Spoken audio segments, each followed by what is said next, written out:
बिस्मिल्लाहिर्रहमानिर्रहीम। अस्सलाम वालेकुम वरहमतुल्लाहि वबरकातुहू। दोस्तों, आज आप हजरात के सामने औरतों की नमाज के ताल्लुक से कुछ मसाइल पेश कर रहा हूँ।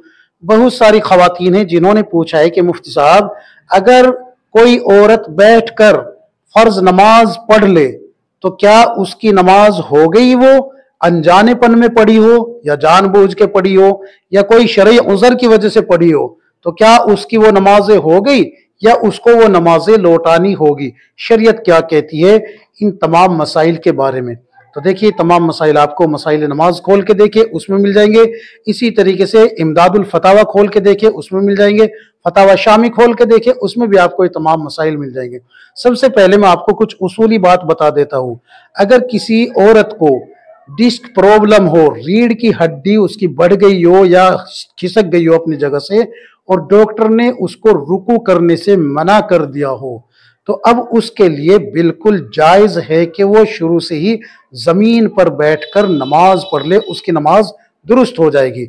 लेकिन अमूमन हमने ऐसा देखा है खवातीन को कि वो एक रकत हालत सेहत में एक रकत तो खड़ी होकर पढ़ती है, और बाकी जितनी भी नमाज है, फर्ज नमाजों की, सुन्नत नमाजों की, नफल नमाजों की, सबकी यही आदत होती है उनकी कि एक रकत खड़ी होकर पढ़ी और बाकी तमाम नमाज बैठ के पढ़ती है। तो देखिए, जहां तक नवाफिल और सुन्नत का मसला है, तो फजर की सुन्नतों के अलावा बाकी सुन्नत नमाजें बैठ के पढ़ी तो आपकी नमाजें हो गई, नवाफिल भी हो गई। लेकिन फर्द, वाजिब और फजर की सुन्नत, इनको आपको क़याम के साथ ही पढ़ना है। अगर आपने बगैर शरई उज़र के बैठकर फर्ज नमाजें पढ़ी है तो आपकी कोई भी नमाज नहीं हुई। याद रखें, कोई भी नमाज नहीं हुई।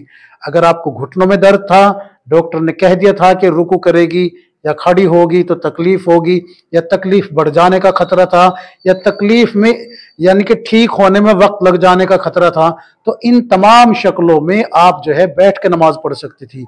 लेकिन अगर आपने सेहत की हालत में खड़े होने के बजाय बैठ के नमाज पढ़ी है, फर्ज और वाजिब नमाजें, तो आपकी नमाज नहीं हुई।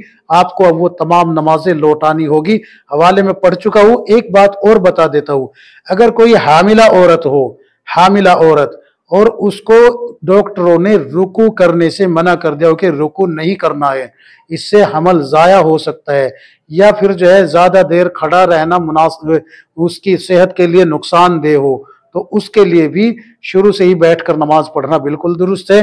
और कभी ऐसा भी होता है कि 9वां महीना लगा हुआ है या छठा 7वां महीना, जिससे कि शिकम यानी कि पेट बाहर आ जाता है, तो उससे रुकू में भी तकलीफ होती है और बच्चे के ज़ाया होने का उसके लिए भी तकलीफ का सबब बन सकता है। तो इन तमाम शक्लों में अगर डॉक्टर कह दे, अतिब्बा हजरात कह दे कि बैठ के नमाज पढ़े, तो फिर अब आपके ऊपर बैठ कर ही नमाज पढ़ना जरूरी है, खड़ा होने की अब आपको इजाजत नहीं है। अच्छे से याद कर लीजिए इन तमाम मसाइल को। अब रहा सवाल ये कि जो बैठकर नमाज पढ़ी गई है उन सबको अब कैसे लौटाए। तो इसका तरीका ये है कि मिसाल के तौर पे आप जोहर की नमाज अदा कर रही है, तो अब जोहर के साथ जोहर की मिला लीजिए 4 फर्ज, असर के साथ असर के 4 फर्ज कज़ा के मिला लीजिए। जो आप पहले पढ़ चुकी है उनका इयादा करना है आपको, उनका इजाला आपको नमाज टू नमाज करना है। जोहर के साथ जोहर का, असर के साथ असर का, मगरिब के साथ मगरिब का, ईशा के साथ ईशा का, वितर के साथ वितर का, और फजर के साथ फजर का। याद रखे, कज़ा की सुन्नतें नहीं होती, वितर वाजिब है वो पढ़ने होंगे, फजर की सुन्नतें है वो उनकी कज़ा नहीं करेगी बल्कि फर्ज पढ़ेगी सीधे, और असर में सुन्नत गैर मौक़िद है उनको ना पढ़े। जोहर की जो सुन्नतें जो आपकी यानी कि उस वक्त पढ़ी थी आपने, तो वो जो है उनका इयादा नहीं होगा, और ईशा की सुन्नतों का भी इयादा नहीं होगा। ये तमाम मसाइल मैंने आपको हवाले पहले पढ़ के सुना दिए हैं, फिर से सुन लीजिए। बहुत सारी किताबों के हवाले हैं, फिर से इसको रिपीट करके देख लीजिएगा। अल्लाह तबारक व तआला हम सबको किताब और सुन्नत के मुताबिक जिंदगी गुजारने की तौफीक अता फरमाए। आमीन या रब्बुल आलमीन।